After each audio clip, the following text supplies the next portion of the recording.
Assalamualaikum warahmatullahi wabarakatuh. Bismillahirrahmanirrahim. Alhamdulillahilladzi ahyana ba'da ma amatana wa ilaihin nusur. Wa ba'du an Qais bin Asimin annahu aslama fa amarahu Nabi sallallahu alaihi wasallam ayyal tasila bima'in wa sidrin. Wa an Abi Hurairah anna Sumamata aslama faqala Nabi sallallahu alaihi wasallam idhabu bihi ila haiti bani fulanin famuruhu ayyal tasila, rawahu Ahmad. Artosipun an Qais bin Asimin utawi hadis menika bersumber saking Qais bin Asim annahu sak temene Qais bin Asim aslama telah masuk Islam sapa Qais bin Asim fa amara maka merintah hu ing Qais bin Asim merintah sapa Nabi sallallahu alaihi wasallam merintah ayyal kasila ing yen to supaya adus jinabat sapa Qais bin Asim adus jinabat bimain kelawan banyu wasidrin dan daun bidara. Wa an Abi Hurairah lan utawi hadis bersumber sangka Abu Hurairah anna Sumamata sak temene Sumama aslama kala masuk Islam sapa Sumama faqala mongko ngendika sapa Nabi sallallahu alaihi wasallam idhabu budal sira kabeh bi kelawan Sumama ila haiti bani fulanin budal marang kebun punya bani fulan kebun miliknya Bani Fulan famuru mongko merintah sira kabeh ing Sumama ayah tasila supaya adus jinabat sapa Sumama. Rawawis ngriwayat ing hadis ngriwayatna sapa Ahmad Imam Ahmad. Hadis bersumber dari Qais bin Asim bahwa ia telah masuk Islam lalu Nabi sallallahu alaihi wasallam memerintahkannya untuk mandi jinabat dengan air dan daun bidara. Dan dari Abu Hurairah bahwa Sumama juga masuk Islam, maka Nabi sallallahu alaihi wasallam bersabda, bawalah dia ke kebun Bani Fulan dan perintahkanlah dia untuk mandi janabah. Hadis riwayat Ahmad. Para hadirin jamaatul subuh ingkang minulya, hadis menika tasih bahas masalah mandi besar, mandi wajib yang biasa dikenal dengan dunia fikih dengan istilah mandi jinabah. Diperuntukkan kepada siapa saja? Beberapa minggu sudah kami jelaskan, ya untuk orang yang bersuci ketika haid, ketika nifas, ketika punya hadas besar seperti berkumpul suami istri. Dan ternyata dalam hadis ini tidak hanya sekedar itu semua, namun juga diperuntukkan bagi orang kafir yang masuk Islam. Maka hadis ini saya beri judul hukum mandi bagi orang yang masuk Islam. Artinya wong iku nek kapan asale kafir banjur mlebu Islam monggo tiyang wau sakderenge maca dua kalimat syahadat asyhadu alla ilaha illallah wa asyhadu anna muhammadar rasulullah. Sebelum dua kalimat syahadat itu dibaca, maka orang kafir tersebut disunahkan agar mandi janabat terlebih dahulu. Setelah mandi janabat selesai, baru kemudian membaca dua kalimat syahadat.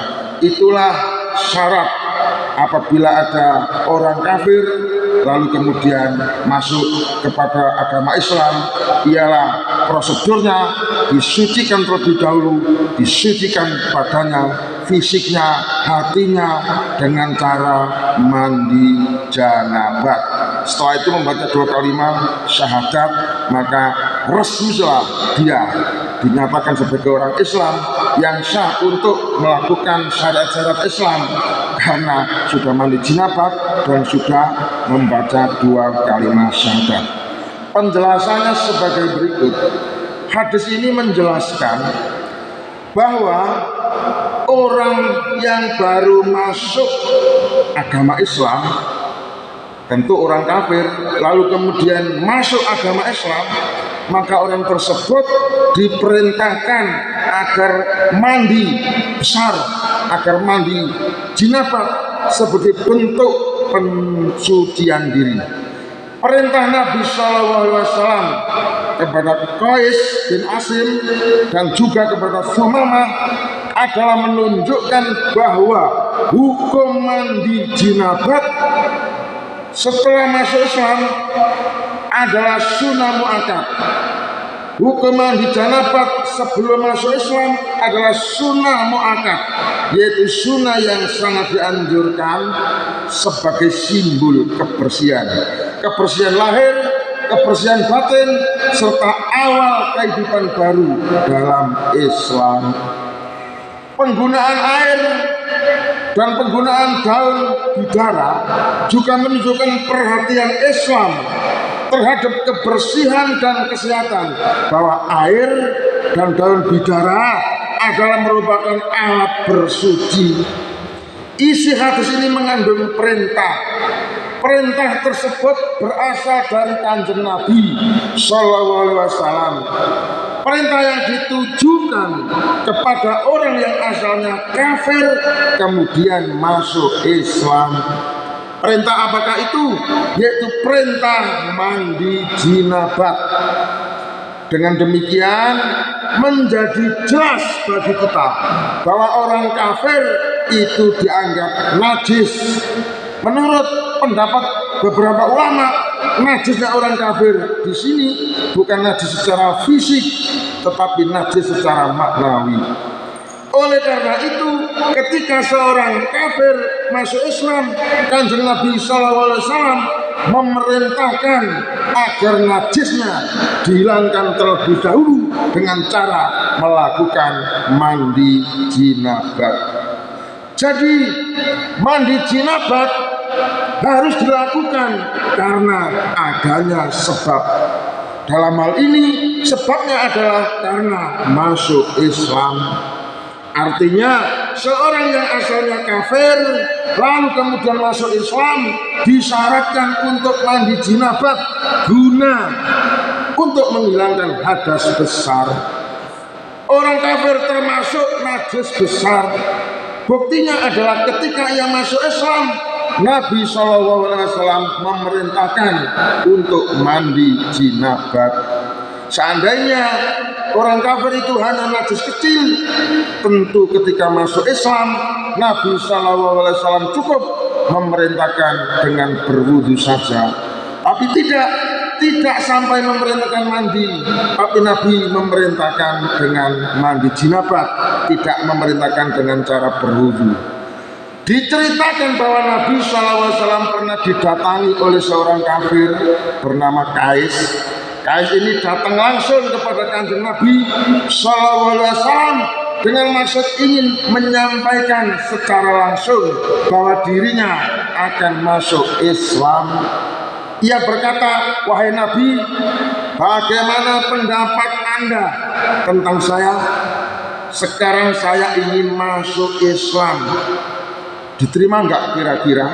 Kira-kira Anda menerima atau menolak, wahai Nabi? Jika diterima, apa syaratnya?" "Saya ingin masuk Islam, Nabi. Diterima apa enggak? Kalau diterima, syaratnya apa?" Kemudian Nabi SAW menjawab, "Wahai Qais, ketahuilah bahwa orang kafir itu najis. Oleh karena itu, ketika engkau akan masuk Islam, maka kamu harus terlebih dahulu disucikan dari najis kekafiranmu. Ialah disucikan dengan cara mandi jinabat."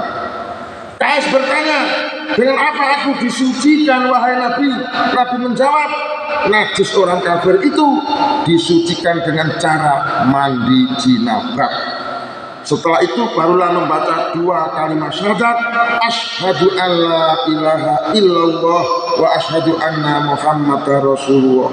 Aku bersaksi bahwa tidak ada Tuhan yang wajib disembah kecuali Tuhan Allah Subhanahu wa taala, dan aku bersaksi bahwa Muhammad adalah utusan Allah. Artinya aku bersaksi bahwa tidak ada Tuhan yang wajib disembah selain Allah, dan aku bersaksi bahwa Muhammad adalah utusan Allah. Nah, setelah selesai mandi jinabat lalu dilanjutkan membaca 2 kalimat syahadat, maka seseorang tersebut telah resmi menjadi seorang muslim dan wajib melaksanakan rukun-rukun Islam. Kemudian ada lagi orang kafir selain Qais, namanya Sumamah. Ia juga menyatakan diri ingin masuk Islam. Perintah Nabi SAW kepadanya sama persis seperti perintah kepada Qais, yaitu perintah mandilah jinabah terlebih dahulu untuk mensucikan dirimu dari najis kekafiran kamu. Dengan demikian, mandi jinabah merupakan sarana bersuci untuk menghilangkan status kekafiran dan berpindah menjadi seorang muslim. Kesimpulannya, mandi jinabat bagi orang yang baru masuk Islam itu disunahkan dan sangat dianjurkan sebagai bentuk penyucian diri dan kesiapan menjalani kehidupan baru sebagai seorang muslim, baik secara fisik maupun spiritual. Bapak Ibu hadirin, kiranya seperti itu maksud hadis yang saya baca, semoga bisa kita pahami untuk diamalkan dalam kehidupan kita sehari-hari. Sekian, ihdinas siratal mustaqim. Wassalamualaikum warahmatullahi wabarakatuh.